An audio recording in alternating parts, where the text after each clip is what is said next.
المنتل هيلث ايشوز او المرض النفسي عند الرجاله دايما بيتاخد باستخفاف، وبيبقى دايما الرد مهما تلف وتدور بتيجي في حته ايه؟ استرجل. ده ليه علاقه بالطريقه اللي احنا بنتربى بيها هنا. فانت بتتربى على ان انت راجل، فطبيعي ان يبقى فيه ضغوطات في الحياه، طبيعي ان يبقى فيه ازمات ماليه، طبيعي ان هيبقى عندك مشاكل في شغلك، طبيعي ان انت هتتعامل مع ناس سخيفة، طبيعي ان انت تنام 3 ساعات بس في اليوم، طبيعي ان انت ما تجيبش حاجات لنفسك وتوفر عشان اسرتك. فبالتالي انت اتربيت على ان كل الضغوطات دي هي دي الحياة العادية، بل بالعكس هي دي اللي المفروض تبقى موجودة. وعشان تبقى ناجح، وهنا حط 4 خطوط تحت كلمة ناجح، ان انت تعرف تتخطاها. فبالتالي لما بتشتكي من اي حاجة منها بتعتبر ان انت فشلت في حياتك. ولما بتبدأ بقى توصل لمرحلة الاكتئاب او المرض النفسي بتوصل لحتة ايه؟ لا استرجل بقى، ايه المرقعة دي؟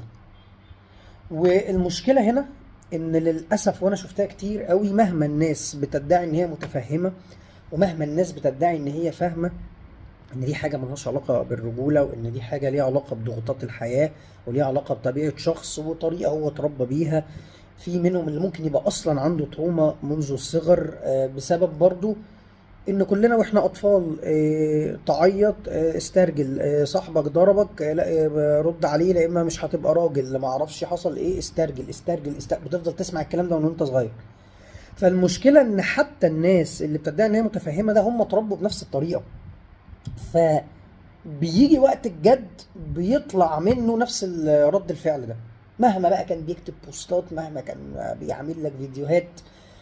وللأسف حتى البنات، يعني أنا شفتها من كذا شخص، ده مش حتى متفهمين، ده اللي هم بقى الفيمينيستس اللي بيتكلموا عن الايكواليتي وقاعدين في وسط البلد والشعر محلوق بويكوت.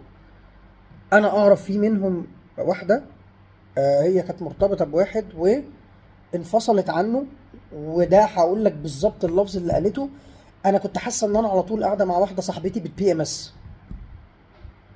فوقت الجد حتى الشخصيه اللي بتدعي الفيمينيزم وان هي متفتحه وان هي فاهمه والايكواليتي ويا جماعه مش عيب، قالت لك يا عم في ايه بقى وانا قاعده مع واحده صاحبتي بالبي ام اس؟ عندي كل شويه انا اصل انا مكتئب، اصل انا عندي مشاكل، اصل انا منتلي مش كويس فمش عارف اخرج. فهي نفسها زهقت منه. فللاسف ايه حله؟ نثقف نفسنا، لكن الموضوع للاسف صعب.